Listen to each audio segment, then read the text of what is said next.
Добрый день, дорогие друзья! Сегодня я снимаю вторую часть моего мастер-класса «Фальш-камин из картона своими руками». После того, как я записала первую часть, я проделала следующие работы. Укрепила стойки моего камина пенопластом, приклеила молды, оштукатурила мой камин. Сейчас он отправляется на просушку, после чего я буду его шкурить. И после этого нанесу краску.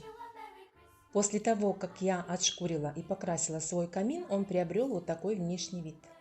Выглядит достаточно неплохо, если учесть, что я никогда раньше не делала такую работу.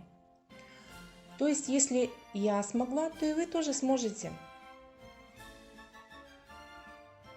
Иллюзию того, что камин стоит на постаменте, создает ступенчатый плинтус.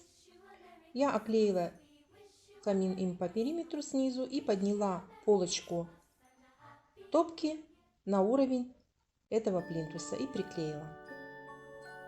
В следующем своем видео я расскажу вам, как я буду декорировать новогоднюю елку в композиции с камином.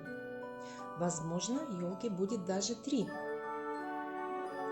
На этом все, дорогие друзья. Если вам понравился мой мастер-класс, ставьте лайки, подписывайтесь на мой канал. И всех творческих успехов! До новых встреч!